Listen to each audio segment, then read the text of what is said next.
Лукашенко и Кремль не збираюцца ісці на перамовы з беларускім народам, лідары дэмакратычных сілаў прапаноўваюць псаваць бюлетэні на рэферэндуме, а Nord Stream 2 можа так і не запрацаваць. Паважанае гаспадарства, добрый вечар, мяне зваць Зміцер Міцкевіч, вы глядзіце праграму без акрэдытацыі, і менавіта гэтыя тэмы мы зараз будзем абмяркоўваць. А рабіць гэта са мной будуць мае сябры і калегі. Наста Ільіна, журналістка, доктар сацыялагічных навук. Добрый вечар. Добрый вечер. Евген Магда, директор Институту сусветнай палітыкі. Добрый день. И Юрий Губарэвіч, старшыня руху за свабоду. Вечер добрый.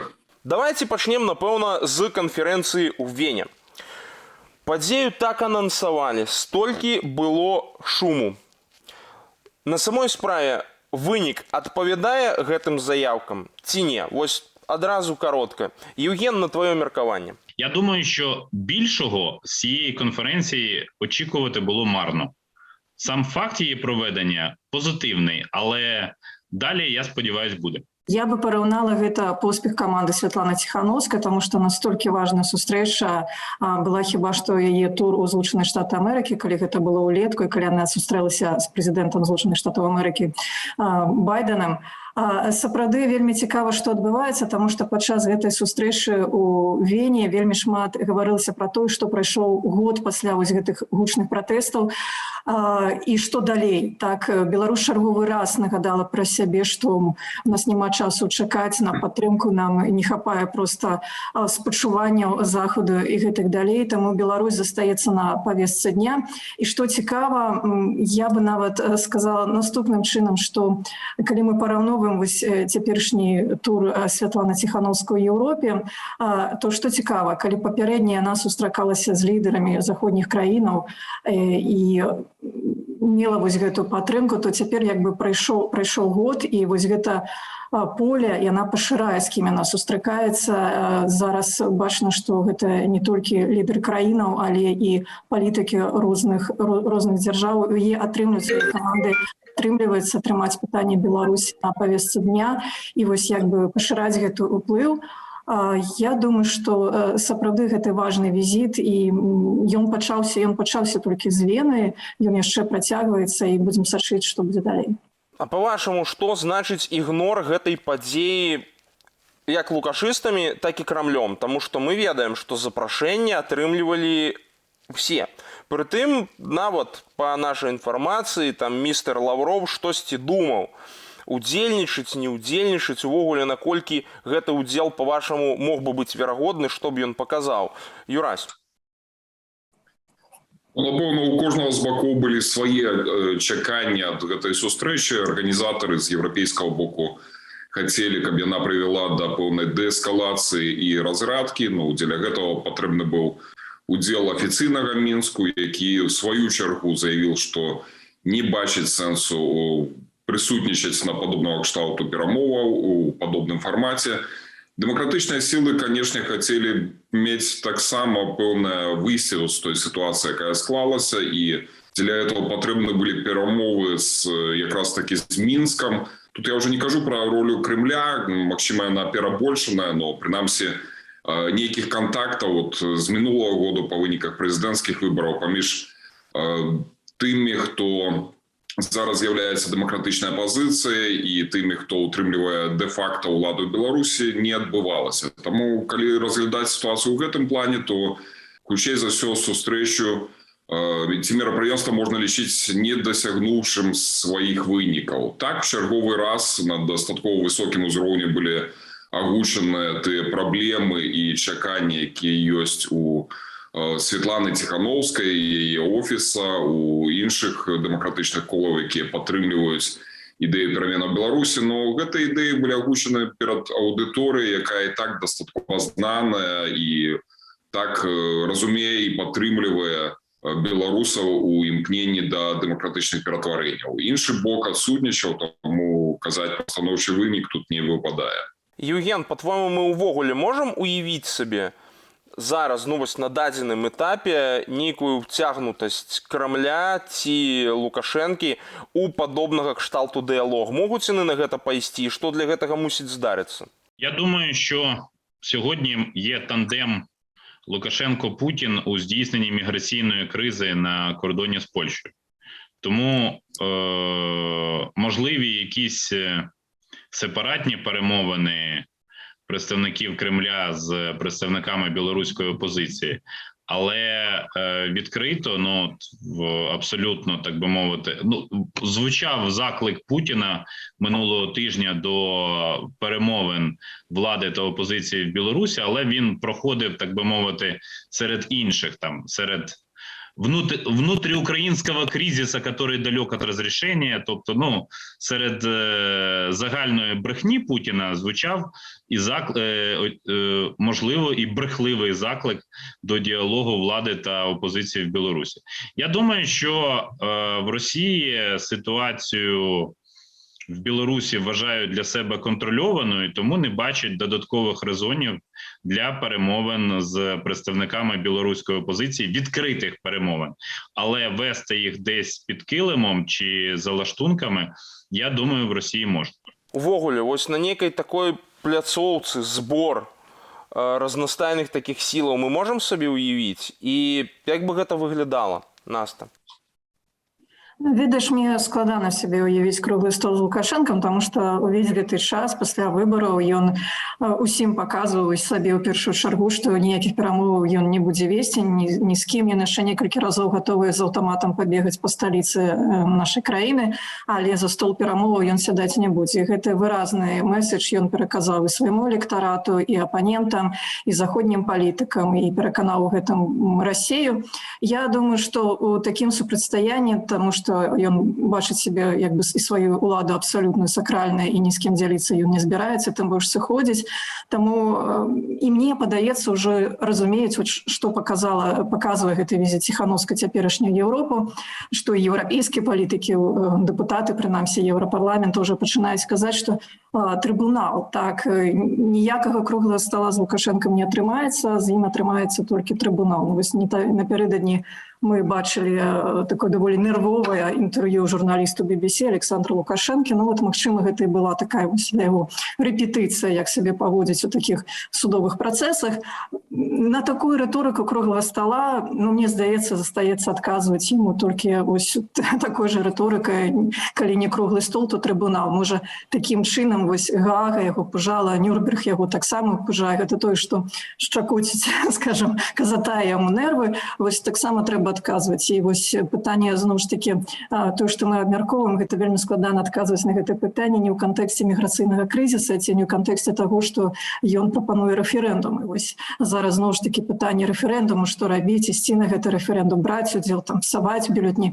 Вось тое самае, тая ж самая рыторыка, калі тебе кажуць круглы стол, у адказ трыбунал, калі не хочаш круглага стола, калі пачынае Лукашенко, яго эстаблішмент казаць пра рэферэндум, у нас адзіны на гэта мусіць адказ, нам не патрэбны рэферэндум, нам патрэбныя новыя выбары. І што цікава, цяпер еўрапейскія палітыкі таксама кажуць пра асабліва Нямецчына, што мы хочам у Беларусі бачыць новыя выбары. Цяпер пачынаецца рыторыка, што гэтыя новыя выбары мусяць адбыцца без Лукашэнкі. Калі дагэтуль яшчэ былі такія дыскусіі, канешне, прайшлі несправядлівыя выбары, патрэбныя новыя выбары, патрэбныя выбары з Лукашэнкам, то цяпер на любыя закіды так званай улады пра рэферэндум кажам дзякуй, нам патрэбныя новыя выбары і ніякай далей дыскусіі. Як бы час круглага стола, як бы ён згублены, момант згублены, так? Замест круглага стола мы вось бачылі прабежку з аўтаматам.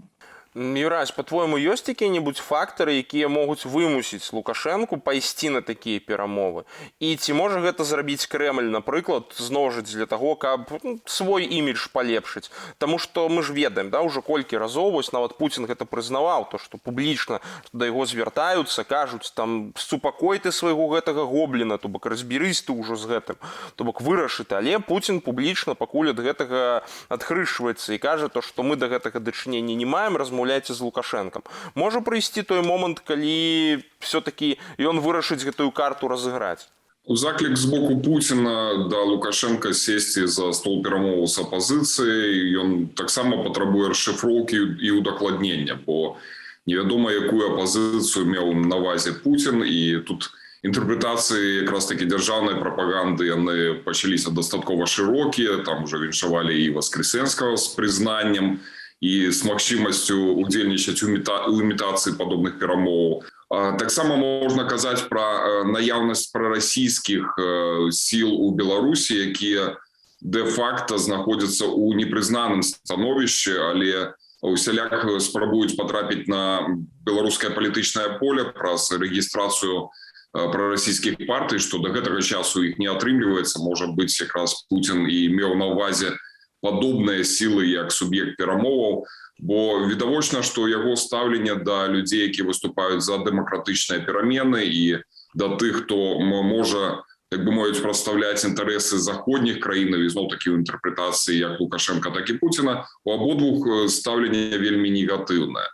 Канешне, калі казаць пра фактары, якія могуць паўплываць на паводзіны Александра Лукашенка, перадусім тут трэба зважаць на тыя пазіцыі, якія ёсць у яго бліжэйшым атачэнні, наколькі далёка яно гатова зайсці і падтрымліваць надалей все тое, што адбываецца ў Беларусі, наколькі яны самі сябе бачаць у падобнай сістэме і не толькі зараз у часе утрымання і ўзмацнення сваіх пазіцый, але пасля магчымага сыходу Александра Лукашенка, ці будзе для іх гэты сцэнар прымальным і ці яны разглядаюць нейкую будучыню для сябе станоўчым плане пасля таго, як адбудуцца перамены. Гэта, напэўна, ключавы фактар, і гэта асноўнае апірышча зараз для існуючага рэжыма. Іншыя фактары, яны хіба што маюць меншае ўздзеянне. Тут можна казаць і пра тыя ж санкцыі, якія ініцыяваныя еўрапейскімі звязамі ЗША, і да сённяшняга дня яны, як мы бачым, не аказваюць істотнага ўплыву на сітуацыю Беларусі, нават і ў плане эканомікі, не толькі ўжо кажучы пра нейкія змены настрояў у дзяржаўным апараце. Цалкам верагодна, таму што яны не настолькі сур'ёзна ўздзейнічаюць, як пра гэта казалася. І трэці фактар – гэта пазіцыя Крамля, і зноў-такі, якая мае пэўнае абмежаванне. Як бачым, все тыя заклікі да ператварэння ў Беларусі, тыя абяцанкі, магчыма, якія даваў Александр Лукашенко Владимиру Пуціну падчас першых сустрэчаў пасля прэзідэнцкіх выбараў, яны да гэтага часу не выконваюцца. Ты знаеш, што інструментаў у Расіі таксама не так шмат, каб паўплываць на сітуацыю Беларусі. Узгадвалі тут ужо пытанне рэферэндуму. Бачым прэзентаваную стратэгію па псаванні бюлетэняў. Прыходзім, ставім там 2, 3, 15 галачак, і бюлетэні робяцца сапсаванымі. Добра. Але далей што? І ўвогуле, вот тут зараз такая дыскусія актыўная, ці байкот патрэбен нейкі, але як тады гэты байкот мусіць выглядаць? Бо калі мы все памятаем, што Владзімір Мацкевіч казаў, што байкот гэта не ігнор, што байкот гэта шэраг актыўных мерапрыемстваў. А тут, мне здаецца, зараз пра магчымасць нейкіх актыўных мерапрыемстваў казаць як мінімум складана. Дык вось, наколькі слушная гэта стратэгія і да чаго яна можа прывесці. Я ведаю, Юрась, што ты таксама прымаў удзел у яе распрацоўцы, але спачатку я запытаюся голас збоку. Наста, скажы, калі ласка, як, па-твойму, гэта выглядае?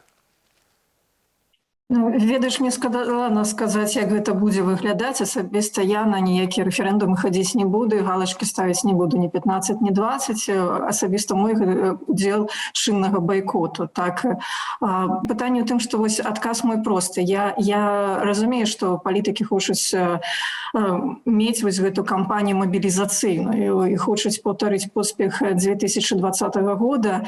Я сумняюся у гэтым поспеху, таму што все ж таки не будем забываць хвалю міграцыі з Беларусі, вось гэтага актыва, тых людзей, якія выходзілі на вуліцы, ці атрымаецца заангажаваць новых і вывесці, зноў ж такі, сотні тысяч людзей на вуліцы.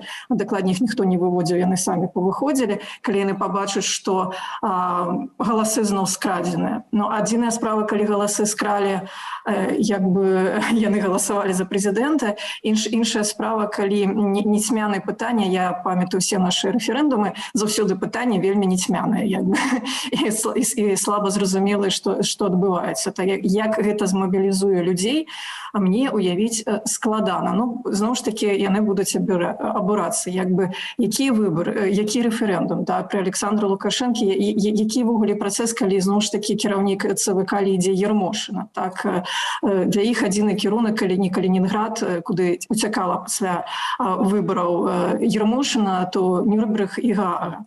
Таму мой адказ просты. Мы мусім патрабаваць новых выбараў, і чым гучней рэжым кажа пра рэферэндум, тым гучней мусіць быць наш і грамчэй адказ датычна таго, што нам патрэбны новыя выбары і без Лукашэнкі. Мне сапраўды вельмі складана уявіць людзей, якіх не падмануў не толькі Александр Лукашенко і Лідзія Ермошына, зноў пойдуць і будуць удзельнічаць у нейкіх прафанацыях рэжыму. Ну, я згодны з тым, што мусіць быць набор патрабаванняў, але, як правіла, здараецца так, што патрабаванне – это проста скалынанне паветра, калі за імі не стаяць нейкія канкрэтныя дзеянні.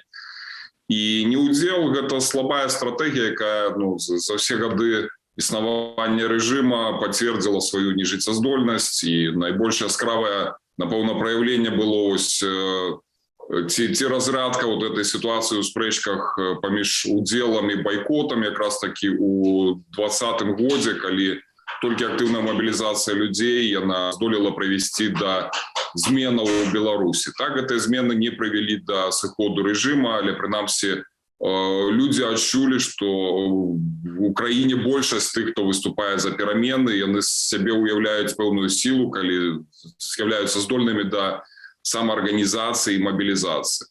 Конечно, ситуация падчас магчымага правядзення рэферэндума у лютым наступного года будзе істотна адрознівацца ад таго, што мы мелі ва ўсе папярэднія годы. Тут рэжым не губляў часу і досыць сур'ёзна папрацаваў на тое, каб збіць усялякае жаданне ўвогуле людзей удзельнічаць у палітычных працэсах.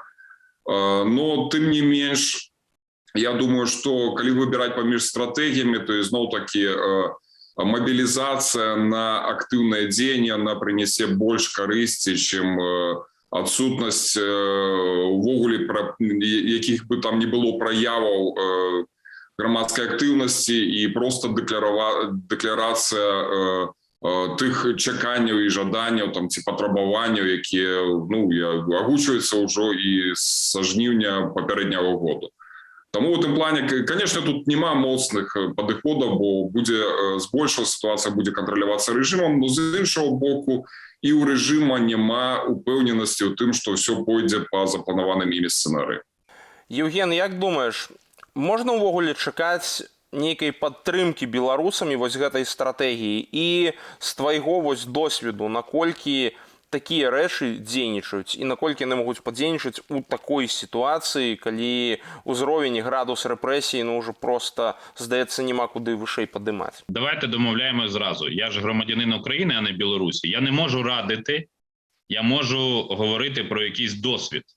Тобто, я скажу так, що в умовах, наприклад, референдуму 2000 року в Україні, це вже такий довгий період, але тоді у нас в деяких регіонах було понад 100% людей, які проголосували. Там за посилення президентської влади, за двопалатний парламент, а потім за кілька місяців після нього був касетний скандал.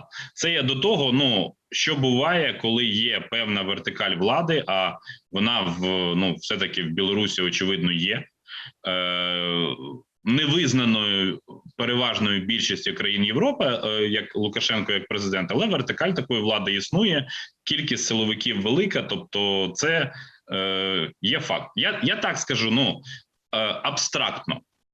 Ми живемо в світі, де для подібних заходів під час референдуму, під час виборів часто потрібен якийсь перформанс.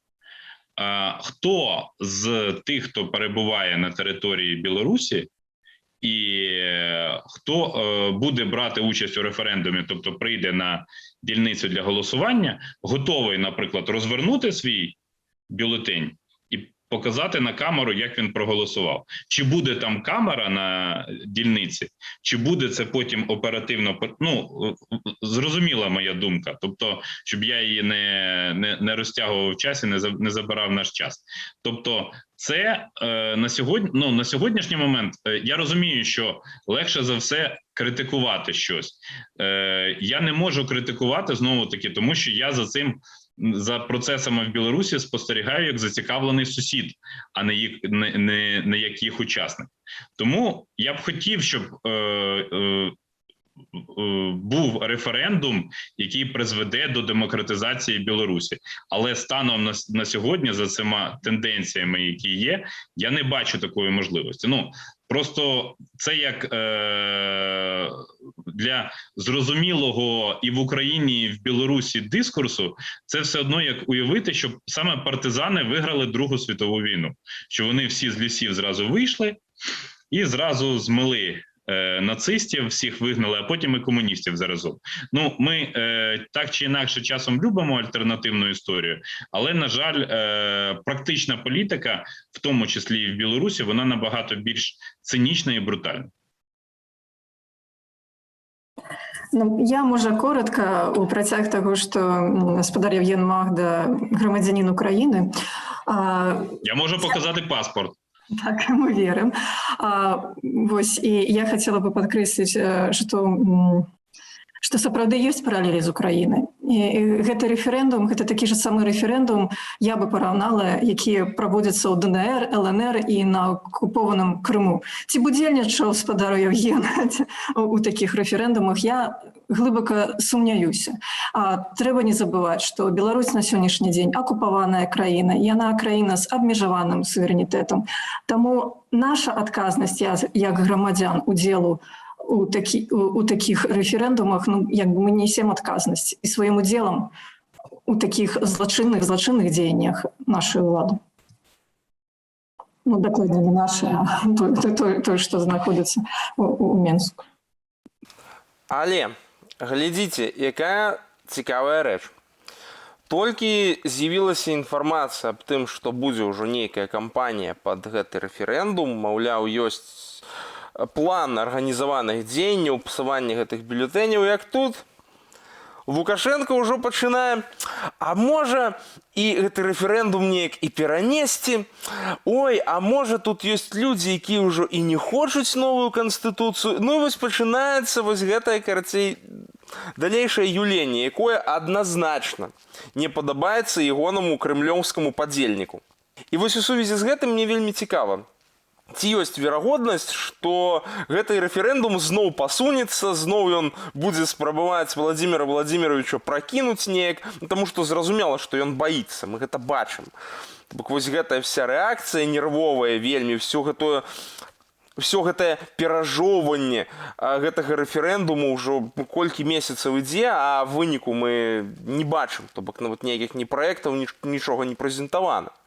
У рэжыма таксама няма адназначна выйгрышных сцэнароў, бо, па-першае, рэферэндум, пра які, дарэчы, дыскусія была і размова яшчэ задоўга да прэзідэнцкіх выбараў пра магчымасць змены ў Канстытуцыі, тут якраз такі ініцыятарам быў сам Александр Лукашенко, на сёння не вырашае праблемы легітымнасці. Як бы ён не прайшоў, ці ён пройдзе пры мабілізацыі грамадства, што прапануюць дэмакратычныя сілы і магчымых выхадах людзей на вуліцу. Ну, мне это, конечно, менш уяўляецца ў сённяшняй сітуацыі, але цалкам верагодна, што калі людзі прыйдуць і будуць масава псаваць бюлетэні, то ізноў з'явяцца факты, якія пацвярджаюць пройгрыш рэжыма, і сярод членаў камісіі знойдуцца тыя, хто публікуюць пэўныя дадзеныя, бо зараз стаўка падобным, конечно, публікацыям дастаткова высокая, але тым не менш, у адрозненне ад усіх папярэдніх электаральных кампаній уже зразумела, што з'яўленне падобнай інфармацыі таксама спрыяе пераменам Беларусі.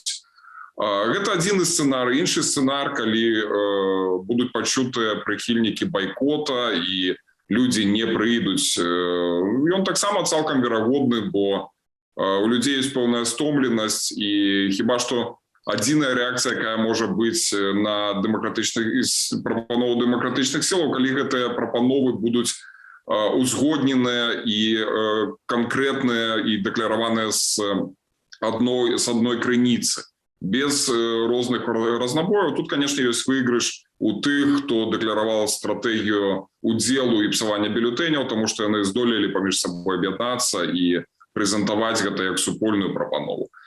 Два розных сцэнара для рэжыма абсалютна не нясуць ніякай выгады, ну, можа быць, нават і істотнай пагрозы. Бо пытанне, хто будзе арбітрам, хто будзе прызнаваць вынікі. Крымлю гэта мала цікава, калі вынікі рэферэндуму не прывядуць да канкрэтнай перабудовы палітычнай сістэмы і магчымасці удзелу Крымля ў больш складанай гульні не з адным, скажем так, супернікам ці сугульцом Александром Лукашенко, а пры наяўнасці нейкай больш складанай камбінацыі на палітычным поле Беларусі. Таму наўрад ці гэта будзе ўспрынята. Для рэжыма пераканаць сваіх прыхільнікаў тым, што ён чарговы раз кагосьці там перамог, ну, ізноў вельмі слабымі будуць падавацца аргументы. Для дэмакратычнай супольнасці і для Захада тым больш. Якія вынікі не былі падобнага рэферэндума, яны не будуць прызнаныя. Таму напэўна, і ёсць падобная рыторыка зараз з вуснаў Александра Лукашэнкі адносна таго, ці трэба, ці не трэба праводзіць, якія тут там могуць быць рэалізаваныя змены, ён до конца не перакананы. Я не выключаю, што ў лютым мы не пабачым ніякага рэферэндуму. Я просто хотела дрэагаваць на словы Юрася датычна масавае псаванне бюлетэняў. Справа тым, што ў нашай краіне ніхто так добра масава не псуе бюлетэні, як ЦВК. Таму як бы у гэтым дакладна выбарцы Лідзіі Ярмошынай у гэтых змаганнях яе не перамогуць, таму што яна лічыць так, як яна лічыць, яна спальвае адразу гэтыя бюлетэні. Таму у гэтым складана будзе перамагчы. А датычна легітымнасці Лукашенка нават калі там 5% прыйдзе, ён скажа, што прыйшло 95%, і такія будуць вынікі, але яго легітымнасць будзе не ў тым, колькі прагаласавала людзей за яго прапановы, а ў тым, ці будуць пратэсты на вуліцах. І вось я глыбока сумняюся, што гэтыя пратэсты будуць, а калі іх не будзе, тады вось і гэта дасць яму легітымнасць, прынамсі, у сваіх вачах. Яшчэ адна вельмі цікавая тэма гэтага тыдня і вельмі важна як для Беларусі, так і для Украіны. Новы ўрад у немцаў. Зразумела ўжо, што прэм'ер-міністр Шольц, і зразумела, што важныя пазіцыі ў Міністэрстве энергетыкі і ў Міністэрстве замежных спраў атрымліваюць зелёныя, якія Владзіміра Владзіміровича, як мы ведаем, не вельмі. Дык вось, давайте мы тут з вами подумаем, наколькі увогуле для Беларусі цяпер гэтыя змены у нямецкім урадзе вырашальныя і што яны для нас могуць значыць вось у кароткатэрміновай перспектыве. Можам мы чакаць нейкіх змен па-вашаму ці не можам? Наста, як ты думаеш? Даволі складана казаць, што зараз будзе, таму што Нямецчына перажывае для сябе таксама нешта новае, як мы перажывалі нешта новае ў 2020 годзе, таму што такая шырокая кааліцыя ўрада з партыямі, некаторыя з іх, канешне, заўсёды былі пры ўладзе, там ці блізка да ўлады, як сацыял-дэмакраты, але пытанне застаецца адкрытым, таму што якая іх будзе стратэгія кіравання краіны, таму што ўсё ж такі розныя пэўныя палітычныя погляды. Што для нас можа быць цікава, для нас і асабліва для Украіны, гэта паўночная плыня-2, ці запрацуе гэты праект, ці не запрацуе. Тут акурат цікава, што ў новым урадзе зялёныя. І акурат партыя зялёных і хутчэй за ўсё міністр экалогіі там, ці будзе акурат прадстаўнік гэтай партыі зялёных, і яны могуць затармазіць гэты праект, прынамсі паспрабаваць яго затармазіць. Я тут хацела правесці такую паралель, што нам падаецца, што гэта ўжо все пабудавана і што гэты праект запрацуе, а ў мяне ўзнікае ў галаве такая паралель, гэта яшчэ адзін расійскі праект, яшчэ адзін праект за расійскія грошы, гэта Астравецкая атамная электрастанцыя, якая то запускаецца, то не запускаецца. І прынамсі мне падаецца, што першы месяц месяцы ці першы этап запуску паўночнай плыні гэта будзе такі ж самы вось поспех як і беларускай атамнай электрастанцыі, ці запускаецца ці не запускаецца. І акурат вельмі важна з боку краіны выйграваць гэты час і неяк пераконваць сваіх партнёраў пра ўсе тыя рызыкі, якія нясуць з сабой такія праекты для рэгіёна, не толькі для Украіны. Са свайго боку я бы вельмі параіла бы камандзе Святланы Ціхановскай пасля вось гэтага туру і візіту па Еўропе сканцэнтраваць усе свае сілы на супрацы з гэтым новым урадам. Таму што нам падаецца, што Нямецчына, вось гэта Еўропа, гэта вельмі дзесьці далёка, там дзесьці праз Польшу. Але Нямецчына на сённяшні дзень датычна Беларусі, мабыць, адна з самых блізкіх краінаў, якая зацікаўлена Беларусі, таму што калі мы ўключым новостныя праграмы Нямецчыны апошніх тыдняў, то тэма Беларусі, міграцыйны крызіс – гэта тэма нумар 1. І сёння тое, што адбываецца ў нашай краіне, ведае кожны грамадзянін Нямецчыны, і палітыкам нямецкім прасцей размаўляць са сваімі выбарцамі і прасцей мы тлумачыць, што такое Беларусь і што ў нас адбываецца. І гэта зараз вельмі добры момант знайсці падтрымку партнёраў не толькі на словах, але сапраўды і на справах. Ну, почнемо з того, що дійсно все-таки Меркель була при владі 16 років і мало людей вже пам'ятають Німеччину до Меркель. Тобто в будь-якому випадку уряд Олафа Шольца буде, в всякому разі, на початку своєї діяльності під певним психологічним тиском, ну, навіть неформальним з боку Меркель. Це раз. Два, це те, що у мене немає ілюзій з приводу цього уряду. З однієї простої причини. Питання Nord Stream 2 немає в коаліційній угоді. Наче його, на мою думку, це означає, що німецький істеблішмент вважає, що цей газопровід вже є, і він запрацює. Я можу публічно закластися, на жаль, що він буде працювати. Я прогнозував, що він не буде працювати в цьому році, це правда, але в 2022 році, я думаю, він запуститься. Тому що плани цієї коаліції масштабні, вони потребують економічного зростання, тобто вони потребують грошей.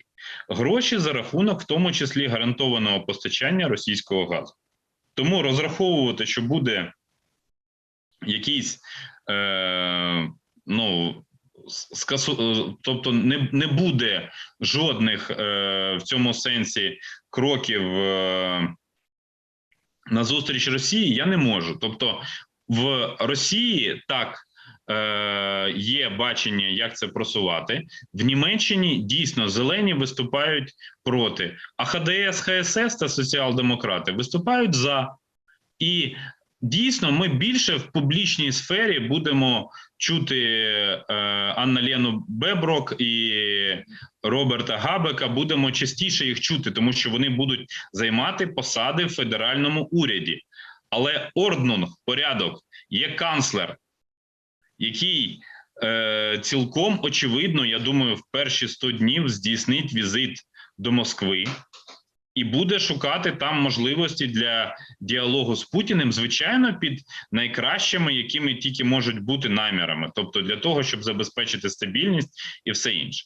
Так, цей уряд говорить, що повертайте Україні Крим з турбінами Siemens, які туди поставили вже в окупований Крим, правда так? Випадково. Припиняйте війну на Донбасі.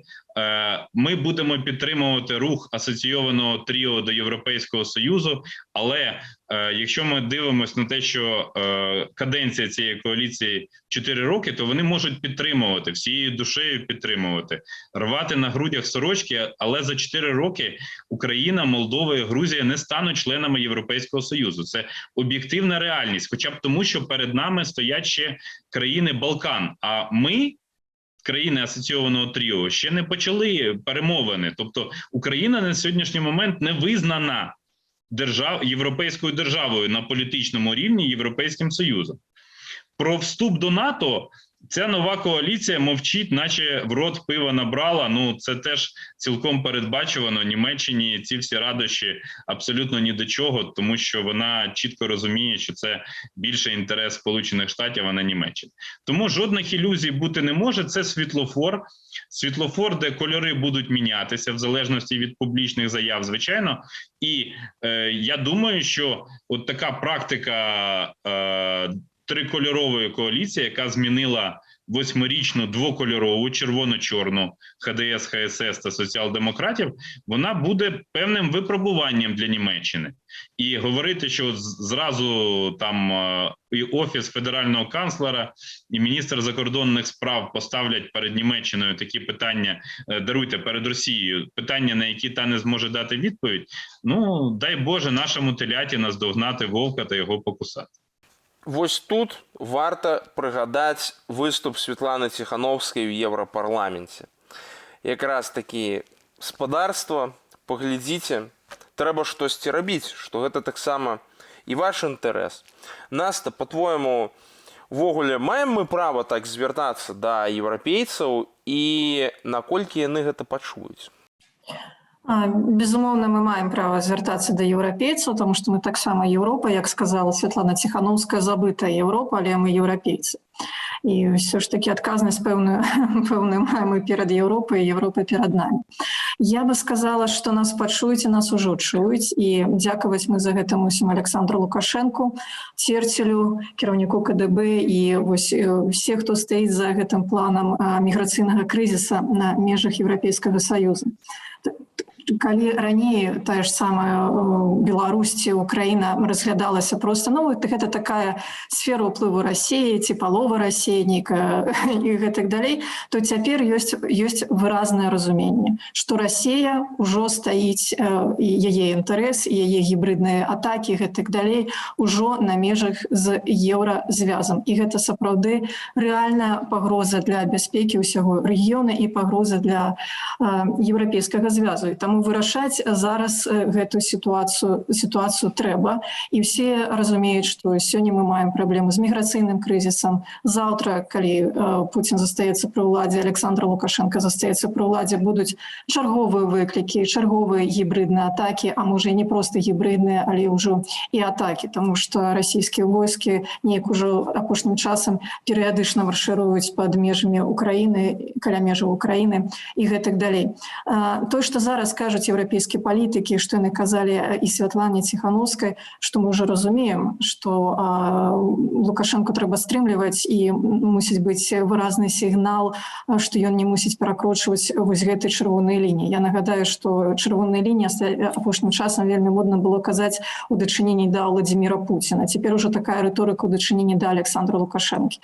Мы мусім даціскаць, так, як мы кажам, не толькі Александра Лукашенка, але і еўрапейскіх палітыкаў, тых людзей, якія прымаюць палітычныя рашэнні, што не толькі вось гэтыя чырвоныя лініі, не толькі гэтыя сігналы, але дыктатара, узурпатара, а зараз ужо проста вайсковая агрэсія ў дачыненні да еўрапейскіх суседзяў, так, мусіць быць спынена. Якім чынам, не хоча праз круглы стол перамоваў і мірна сысці і адмовіцца ад улады, ёсць іншыя механізмы. Тут рашучасць не толькі з боку беларусаў мусіць быць, але і з боку суседзяў. Вось на гэтым моманце мы, паважанае спадарства, і скончым сённяшнюю праграму, ды развітаемся з нашымі спікерамі.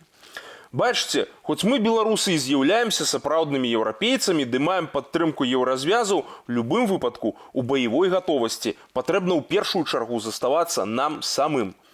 Так што захоўвайце бадзёрасць духу, займайцеся спортам і будьце здаровыя. Вы глядзелі праграму без акрэдытацыі, з вами быў Зміцер Міцкевіч. Добрага вам вечару і добрых выходных.